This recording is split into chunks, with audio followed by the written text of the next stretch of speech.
South Carolina picks presidents. How many people have heard that? Well, I've got a little bit of an adder to that. Richland County gets them elected because we don't. People in this room are the people who volunteer at state party headquarters in the general election more than any other county. Y'all probably made more phone calls. You probably knocked on more doors. You probably written more letters. I've personally seen you stuff a lot of envelopes. So I've been there with you, and I know y'all will do it again to help defeat Joe Biden. So we've gotten lucky tonight in that we have a presidential candidate with us, and I hope that we'll have more because it's our responsibility to vet the presidential nominee and pick the person who can go up against Joe Biden and make sure we don't have another 4 years like the last 4 years. So if y'all please join me in welcoming Vivek Ramaswamy to the front. We will.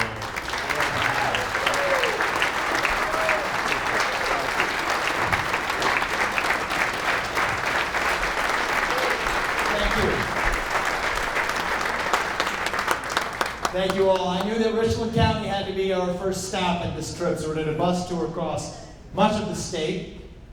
I've learned one thing on this campaign trail is you got to keep things brief and get right into the point, actually, because we've got a lot of work ahead of us as a country, and we don't have a lot of time to waste to get started. I'll share this today with you from my perspective, okay? I'm 37 years old. I'm the first millennial candidate to ever run for president as a Republican. Thank you. I appreciate that. I'm the kid of immigrants who came to this country with almost no money. I went on to found multi-billion-dollar companies. I have lived the American dream. I am grateful to this country. And it is from that perspective that I tell you this today. We're in the middle of a national identity crisis. You ask most people my age, what does it mean to be an American today? You get a blank stare in response.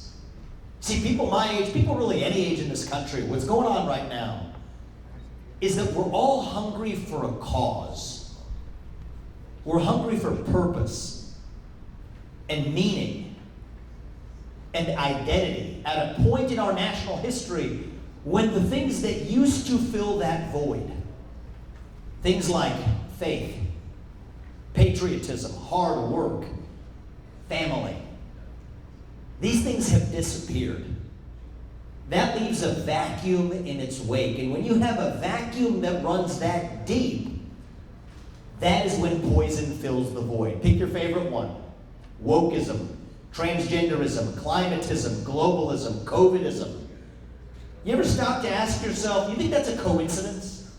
You think it's a coincidence that somehow in the last 10 to 20 years in this country, all of these new secular cults start in America at the same time? It's not.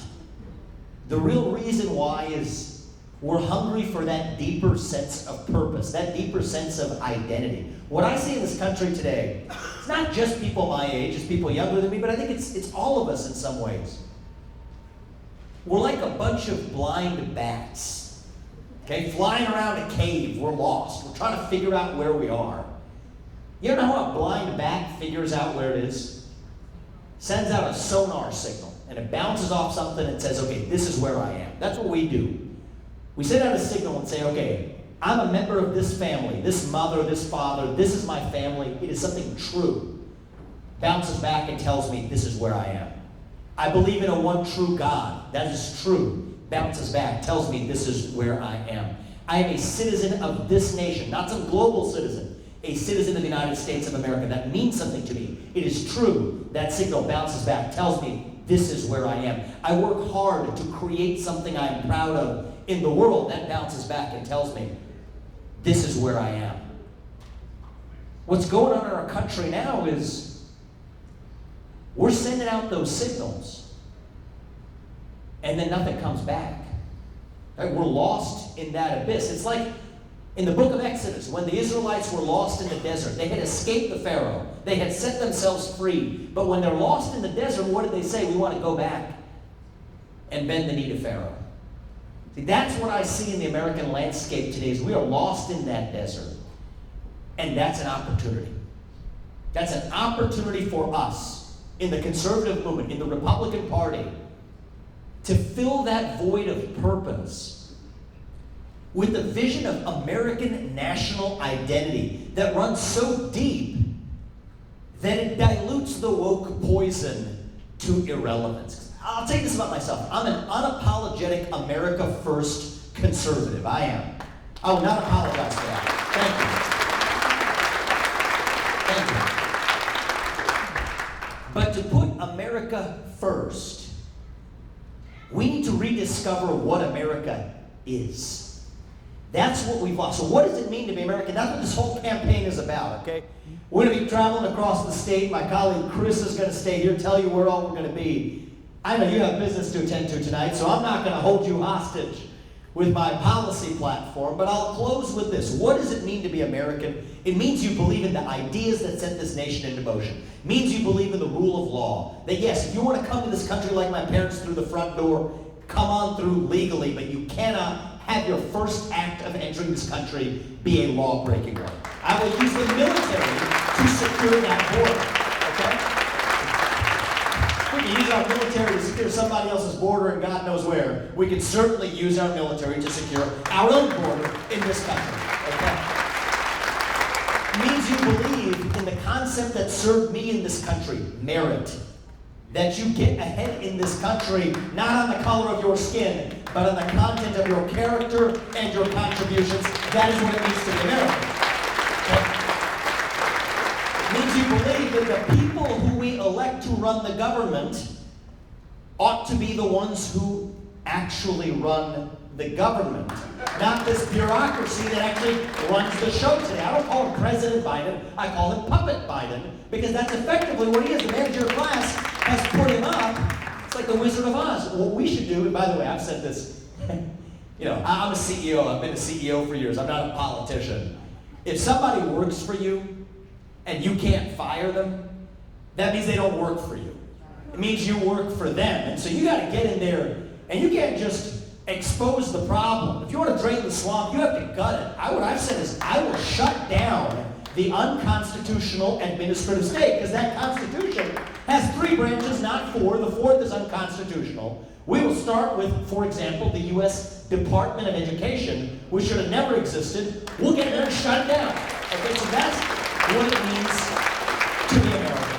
And by the way, then we go to the FBI and the IRS and the Nuclear Regulatory Commission and the ATF. We're shutting them all down. Okay, and for the few that need to exist, we'll rebuild them from scratch. But something different that actually follows the law instead of making it up. I'll tell you this, if we rediscover who we are, then we can take on those global challenges. Then we can declare independence from communist China. But first, we gotta know who we really are. Okay, it's like my parents taught me, you can make a sacrifice if you know what you are sacrificing for. Okay, we may need to do that. How we declare independence from China, we've gotten addicted to them. That's going to involve some short-run sacrifice. But we got to remember who we are. And if we do it, then we're going to be able to make those trade-offs. We are Americans. That is who we are. We have celebrated our diversity and our differences so much that we forgot all the ways we are really just the same as Americans. I'm glad I'm looking around the room. We got a couple different shades of melanin tonight. Right, I brought one of them. Okay? We got a couple different genders in here. 2 of them. There's 2 genders. And that's great. That's great. We are diverse. So what is what I say? If there's nothing greater that binds us together across that diversity, that is what makes our diversity beautiful. Right? So without that, we're just wandering around with 2 legs as a bunch of higher mammals, roaming some geographic space, doing what our iPhones told us to do on a given day. That's not America. America is a vision of what that place can be. E pluribus unum, we say for a reason. From many, one. That is the dream that won the American Revolution 250 years ago. That is the dream that reunited us after the Civil War 160 years ago. That is the dream that won us 2 world wars and the Cold War. That is the dream that still gives hope to the free world And if we can revive that dream over fractious group identity, then nobody in the world, not a nation, not a corporation, not a virus is going to defeat us. That is what American exceptionalism is all about. And that is what we will revive to save this great nation. Thank you. God bless you all. God bless this great county of Richland. God bless the United States of America. We will be back in South Carolina, and I will see each and every one of you. Thank you.